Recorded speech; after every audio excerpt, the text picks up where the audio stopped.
Sir यहाँ पे robotics की पढ़ाई होती है, जैसे अभी डिमांड में AIML और रोबोटिक्स बेटा तुम 3 साल में 3 महीना भी नहीं पढ़ोगी। अगर तुमको सिर्फ और सिर्फ रोबोटिक्स पढ़ना है तो फिर समझ में मत आओ। तुमने कभी भी जो परीक्षा में नहीं आएगा उसको पढ़ने का प्रयास ही नहीं किया।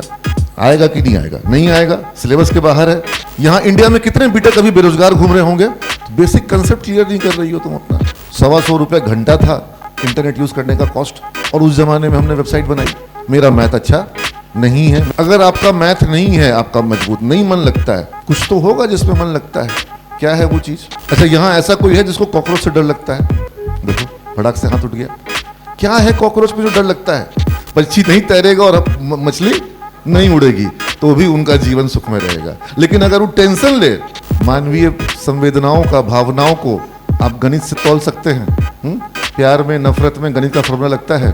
All those who are studying BTech are not good in maths. All those students who are not having mathematics in their 12th are not bad in maths. I have seen. जो डिश आप मन से बनाओगे स्वादिष्ट लगेगा, और बढ़िया से बढ़िया डिश आप खराब से बनाओगे। समझ में आ रही है बात? बार बार आने की सुविधा तब मिलेगी जब आप पढ़ाई करोगे, असाइनमेंट्स करोगे, प्रोजेक्ट्स करोगे, अटेंडेंस करोगे। अटेंडेंस नहीं होगा, नाम कट जाएगा। पापा के पैसे से आपका पढ़ाई और एग्जाम नहीं होगा। For class, Director Sir has come. I want everybody to please stand up. Professor Neeraj Agarwal, Director Simaj Group of Institutions, Alumni IIM Ahmedabad has come.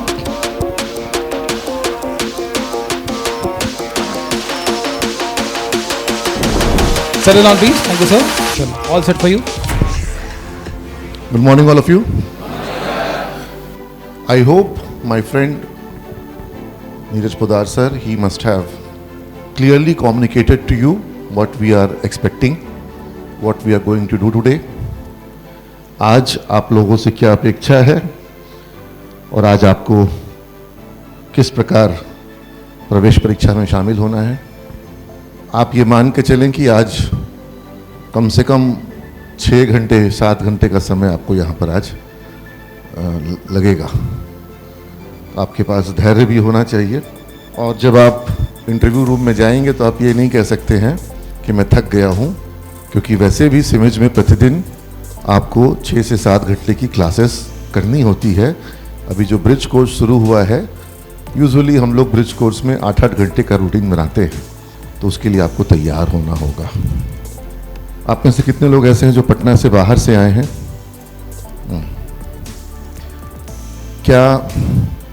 क्या ऐसा आपने सिमेज संस्थान के बारे में सुना कि आप पटना से बाहर यहाँ सिमेज में आए? कोई बता सकता है? हाँ बताओ। Knowledge and placement. और कोई? सब लोग कुछ ना कुछ सोच के आए, सुन के आए होंगे ना? क्या सोच के आए?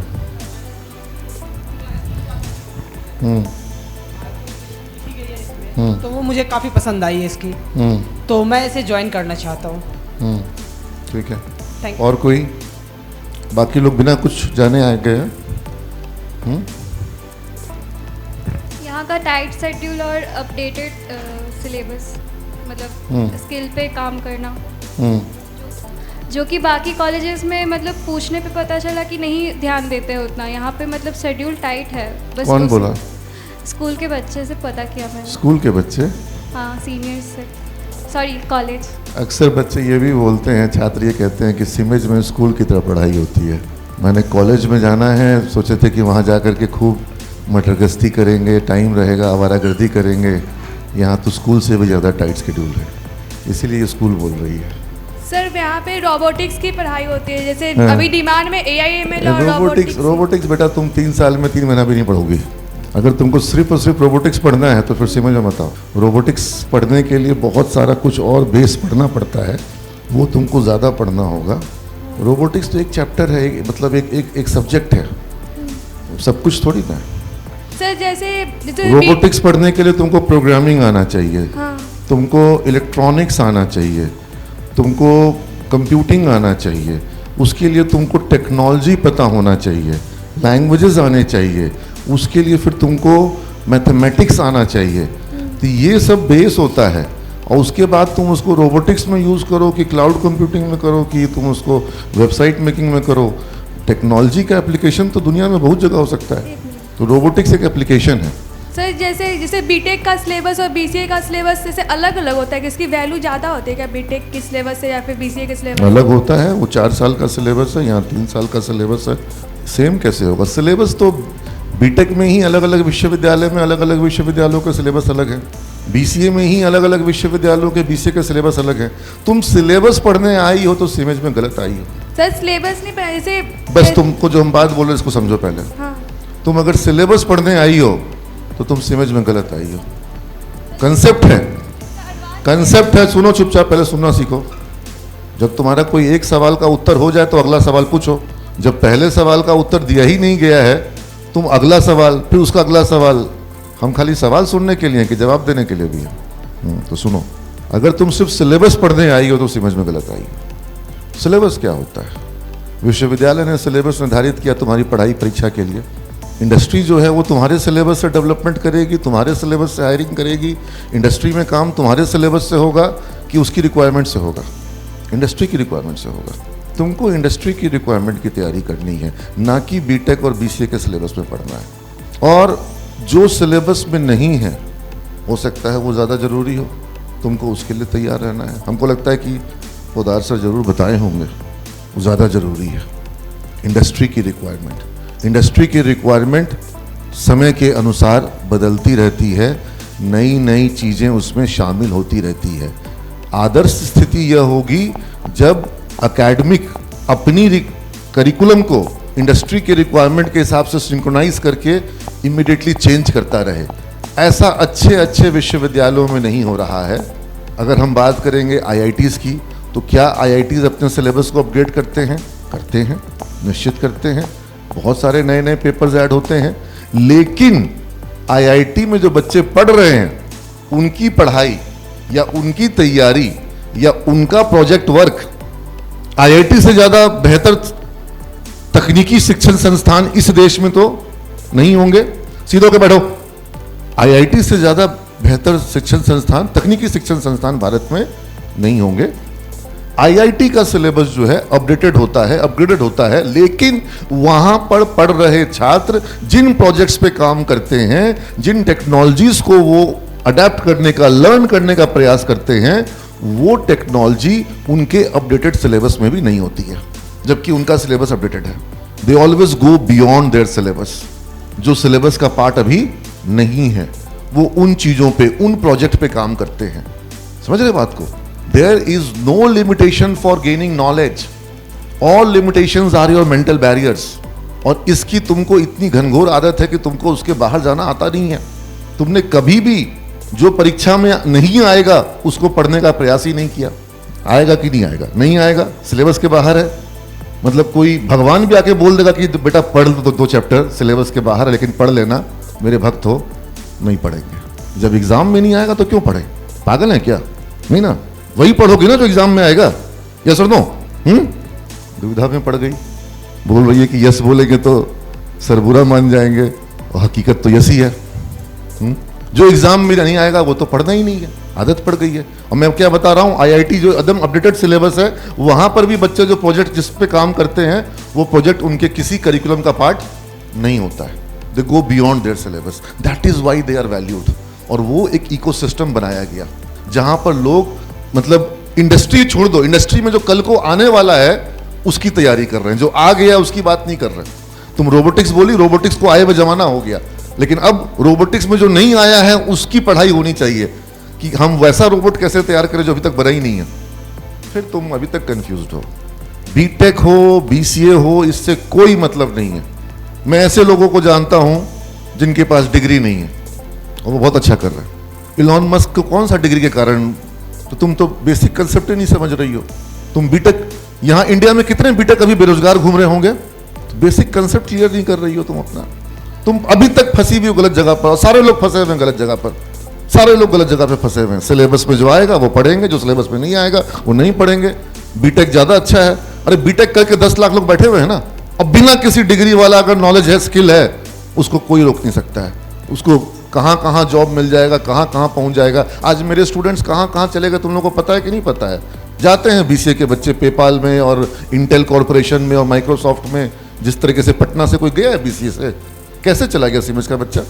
It is only because of his knowledge, his expertise, his interest, his determination, his learning capabilities, his self upgradation skills, अपने आप को लगातार तैयार करने की क्षमता, ये होनी चाहिए। कोई डिग्री किसी का भला नहीं कर रही है। इसलिए तुम ये सब कर, मैथ अच्छा है तो क्या होना चाहिए, मैथ अच्छा है तो सर हमको स्पेस मिशन में जाना चाहिए, हमको एस्ट्रोनॉट बनना चाहिए। अरे भारत के राष्ट्रपति एपीजे अब्दुल कलाम का भी मैथ अच्छा था, तो सर मैथ अच्छा है तो हमको भारत का राष्ट्रपति बनना चाहिए। सोचा जा सकता है, मैं क्यों मना करूं। लेकिन आप ये सोचिए कि आखिर आपको हासिल क्या करना है ना। और जिसका मैथ अच्छा नहीं है वो तो कंप्यूटर साइंस में कुछ कर ही नहीं सकता है। मेरा नहीं अच्छा है मैथ्स।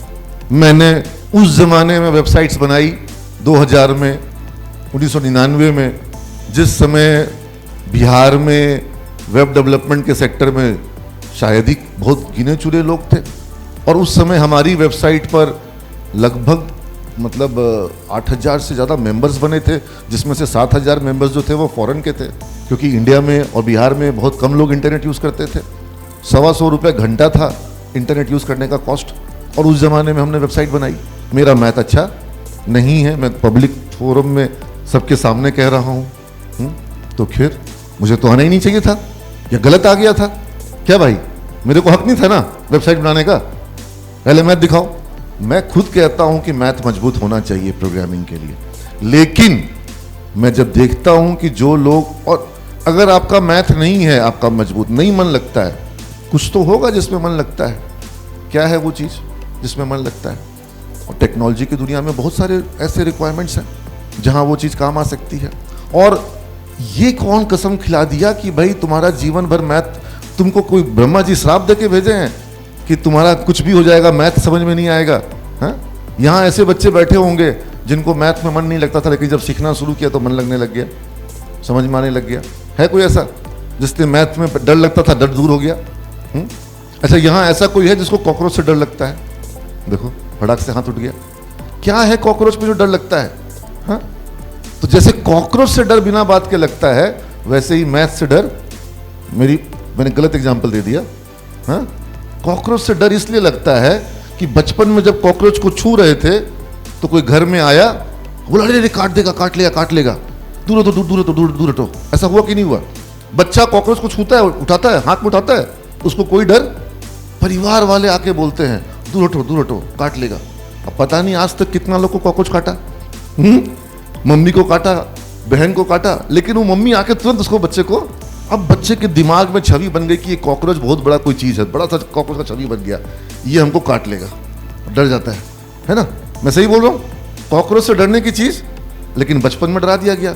अब बोले मैथ, एक सवाल में 2 + 5 में 4 बोल दिए, पड़ाक से पड़ गया। मैथ खराब चीज़ है ना?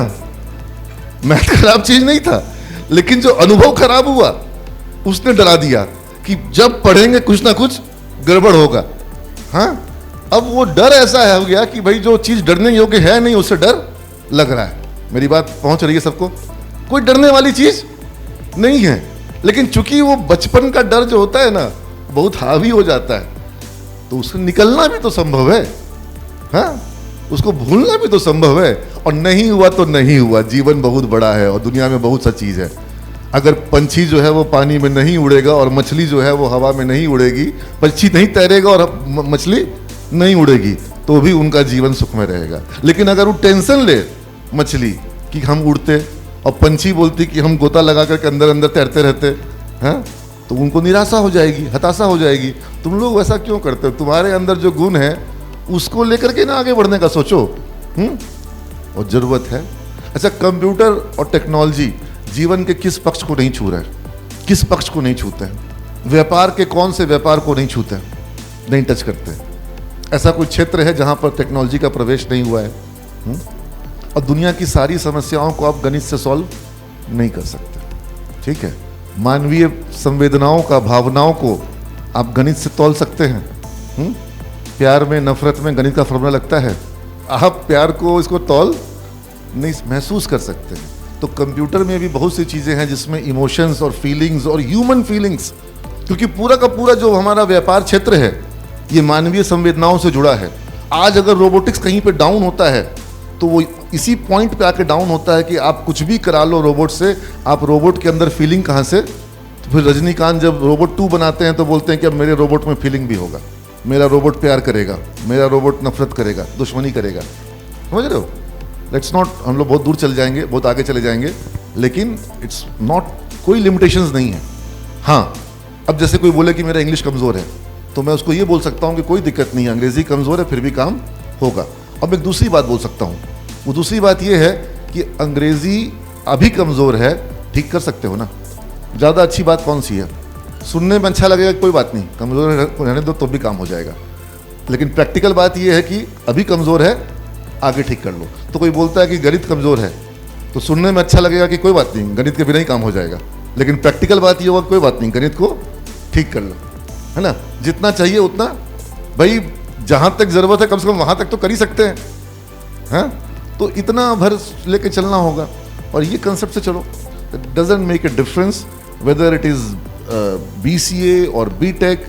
All those who are studying BTech are not good in maths. All those students who are not having mathematics in their 12th are not bad in maths. I have seen several students who were not having mathematics in their 12th, but they were good in maths. I have seen several students who were having mathematics in their 12th, but they were not good in maths. जिनका maths था लेकिन उनका गणित अच्छा, और ऐसे बच्चे जिनका कि गणित 12th में नहीं है लेकिन वो गणितीय रूप से कमज़ोर नहीं। तो फिर हम इन चक्रों में क्यों पड़े? हमारा काम तो इंक्लूसिव होना चाहिए। तो यही बात है। हाँ, हमेशा जो मैं बोलता हूँ, हो सकता है मेरे पुराने वीडियो में लोगों ने देखा होगा तो बोलेंगे लो ये तो नीतीश कुमार की तरफ पलट गए। ठीक है, तो मैं यही कहता हूँ कि मैथ मजबूत होना चाहिए। ठीक है, करो मजबूत, नहीं किया जा सकता है क्या? हाँ, इसके लिए कोई, मुझे ही मान लो यहाँ पर मुझे मैथ वाले टीचर यहाँ पे हैं कि नहीं? हाँ है, तो दिख रहा है, वो देखिए रविंद्र सर भी हैं, अभिनव सर भी हैं। अरे भाई मान लो कि मेरे को कोई चैप्टर नहीं समझ में आता है, मेरी उम्र तो इतनी हो गई, अब मैं सीख सकता हूँ क्या? लो, अभी भी मैं सीख सकता हूँ। जब मैं अभी भी सीख सकता हूँ तो तुमको मेरी आधी उम्र के हो, हाँ, कहाँ कोई दिक्कत है? You getting my point? चलो, I think this is sufficiently addresses your questions, yes और no? You are still confused? There is no, कोई ऐसा क्लियर कट कोर्स, कोई ऐसा क्लियर कट ऐसा नहीं है कि ये खराब है और ये अच्छा है। जो काम आप अच्छे से करोगे वो काम अच्छा है, और अच्छे से अच्छा काम आप खराब से करोगे वो, जो डिश आप मन से बनाओगे स्वादिष्ट लगेगा, और बढ़िया से बढ़िया डिश आप खराब से बनाओगे। समझ में आ रही है बात? तो यही है पूरी पढ़ाई का लबो लुबाब, सार यही है। ठीक है, जिसमें तुम्हारा मन लगता है वही पढ़ो। यहाँ बहुत से ऐसे बच्चे भी आए होंगे जिनका कंप्यूटर्स में या प्रोग्रामिंग में, अच्छा कंप्यूटर यूज़ करना अलग चीज़ है और प्रोग्रामिंग अलग चीज़ है। तो अगर आपका मन नहीं है उस क्षेत्र में तो किसी दूसरे के कहने पे मत आइए। जहाँ मन लगेगा वही काम आप अच्छा कर पाओगे, उसी में ही आप तरक्की कर पाओगे, उसमें आप ग्रोथ कर पाओगे। ठीक है ना? Most important element is your mental, your physical, your overall involvement, जहाँ आप समग्र रूप से जो काम कर सकें, है ना। और कुछ आप में से ऐसे भी होंगे जो सिर्फ और सिर्फ डिग्री चाहते हैं, उनके लिए सिमेट संस्थान सही नहीं है, क्योंकि सिर्फ और सिर्फ डिग्री 99% संस्थानों में आपको मिल जाएगी, बिना ज़्यादा मेहनत किए मिल जाएगी। खाली पापा का पैसा दे देना मिल जाएगा। पापा के पैसे से यहाँ तुमको इनरोलमेंट मिलेगा, क्लास में एक बार आने की सुविधा मिलेगी, बार बार आने की सुविधा तब मिलेगी जब आप पढ़ाई करोगे, असाइनमेंट्स करोगे, प्रोजेक्ट्स करोगे, अटेंडेंस करोगे। अटेंडेंस नहीं होगा, नाम कट जाएगा। पापा के पैसे से आपका पढ़ाई और एग्ज़ाम नहीं होगा। वो आपके टीचर्स को हमको शुल्क देना होता है, उसके लिए पापा पैसा देते हैं। क्लास आप करते हैं, सिमेज में एग्ज़ाम आप देते हैं अपने अटेंडेंस और अपने इन्वॉल्वमेंट के बेसिस पर। ठीक है, समझ में आ रही है बात? Thank you all of you, God bless you all. आप सबको बहुत बहुत शुभकामनाएं।